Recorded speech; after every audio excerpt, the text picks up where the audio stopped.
have to do is ask my father, who literally was shot in the Orangeburg Massacre, right? Who helped found SNCC, who marched with Marion Barry and Stokely Carmichael and Martin Luther King, and the list goes on and on and on. And he will tell you today that he feels like this country's in 1954. And so if you want to talk about somebody— That doesn't mean it is. Well, you said he feels that way. That's ridiculous. Boy, he's really, I mean, it's a good strategy. Like, while the Democrats are getting all this bad publicity, just shut up. He doesn't usually do something that smart. It's like that scene. I'm eager to explain everything to you, but before we do, please click the subscribe button to ensure that you never miss another video like this one. CNN's Bakari Sellers was on the hot seat when we last showed you Bill Maher criticizing woke MSNBC panelists for their hypocrisy. When he loses a debate, you know the guy who always plays the racial card? Yes, Ben Shapiro's tag team thoroughly destroyed that once prejudiced opinions. The Ben Shapiros of the world, these people who don't necessarily have the intellect to have honest discussions, but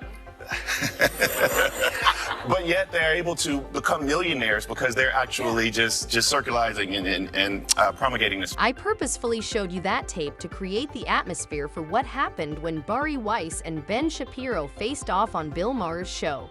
Because it appears that the award-winning Daily Wire presenter isn't measuring up to his high standards, Sellers attacked Shapiro's intelligence in it. Bold move, but let's just say that when he eventually met Shapiro on the Maher's show, the audience quickly discovered who was really losing brain cells. Pay attention to it. Many confounds when it comes to these particular issues, and unless you remove the statistical confounds, you end up with trying to blame vague, shadowy figures like implicit bias, which are innately, insanely difficult, if not impossible, to measure. I don't know what he just said. Consider what I mean when I say CNN. When he made this point, Ben Shapiro wasn't exactly employing ancient hieroglyphics. He was simply pointing out that there are many layers to the race debate, and that if you don't properly dissect them, you wind up attributing everything to vague, enigmatic forces like implicit bias, which are about as easy to quantify as sightings of Bigfoot. The lie is where, let's just blame it all on some unseen bogeyman, but the truth is that the race discussion is far more complicated than these talking heads want to admit. However, Bill Maher dared to make fun of Shapiro, and we'll see how he does when he steps in. All you have to do is ask my father, who literally was shot in the Orangeburg Massacre, right? Who helped found SNCC, who marched with Marion Barry and Stokely Carmichael and Martin Luther King, and the list goes on and on and on. And he will tell you today that he feels like this country's in 1954. And so if you want to talk about somebody— That doesn't mean it is. Well, you said he feels that way. That's ridiculous. It is. Come on. Ben Shapiro was simply saying that we should focus more on the real issues with racism instead of getting caught up in feelings because, let's be honest, feelings don't always reflect reality. It's not always true that America has regressed to the 1960s, as Bakari Sellers' father claims.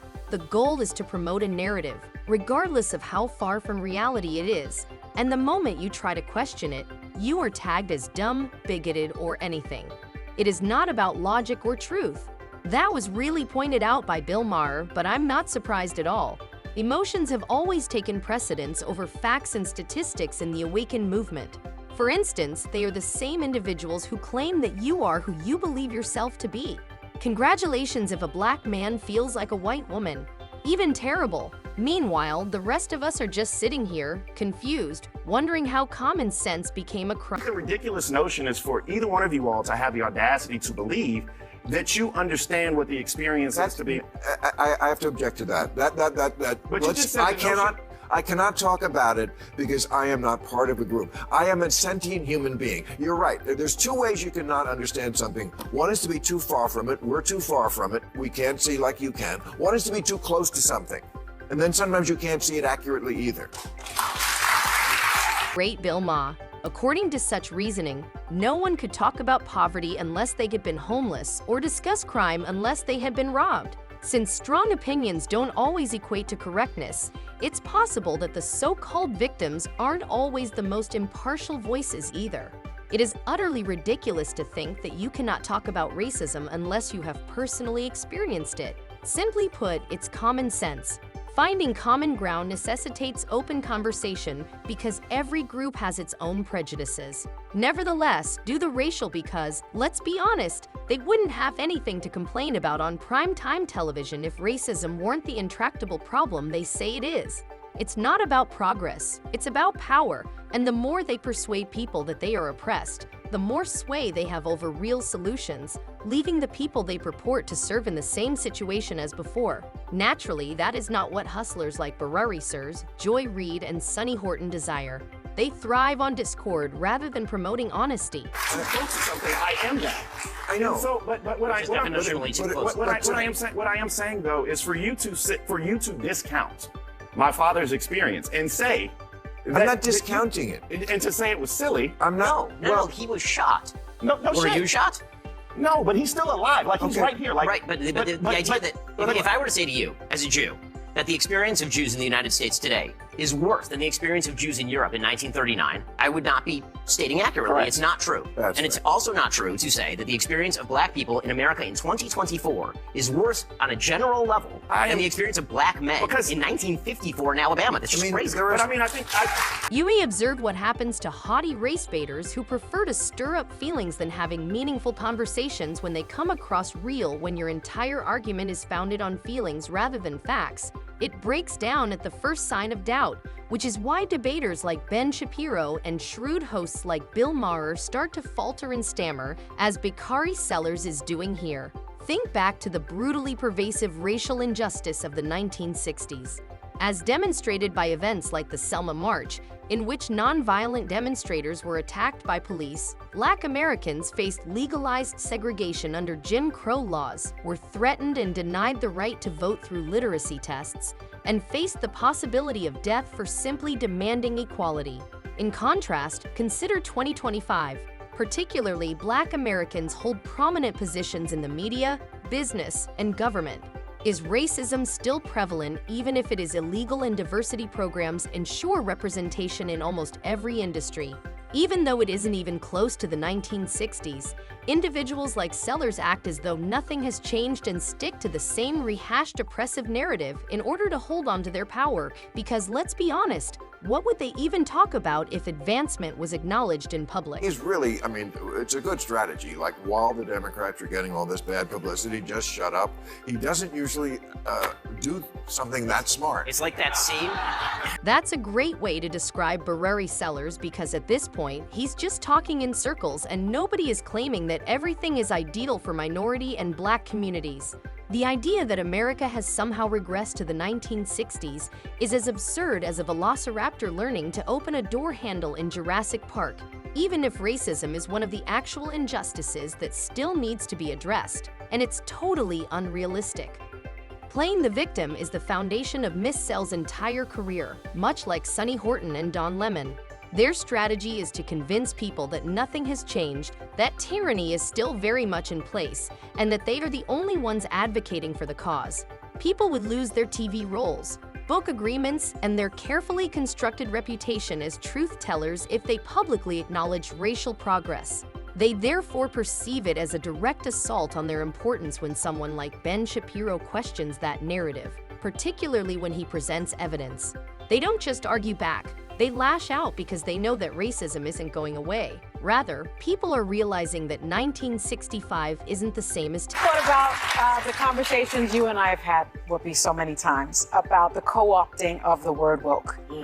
And the fact that the right somehow has made it a dirty word. To be woke is a word that came out of the African American community, and it was about being acknowledging social justice inequities, acknowledging people suffering.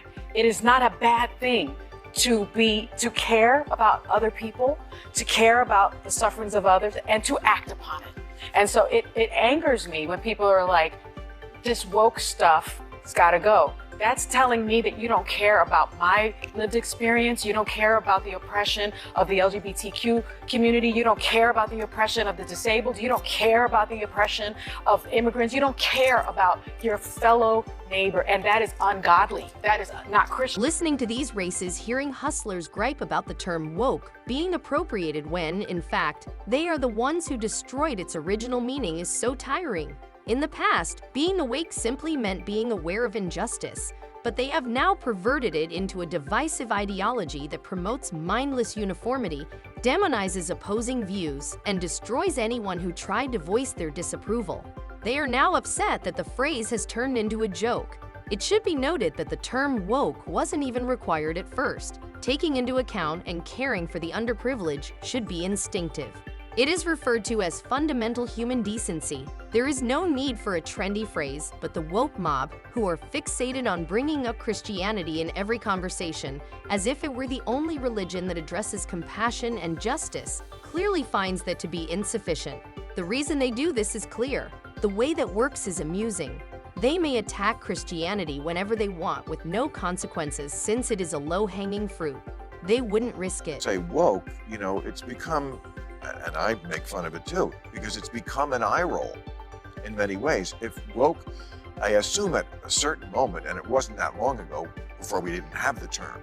I only heard it, I don't know what it was, 3-4 years ago? 5 years ago at most, when we heard the term woke, and it was like alert to injustice. I went, okay, I'm down with that. I always have been. I hope people still understand that about me.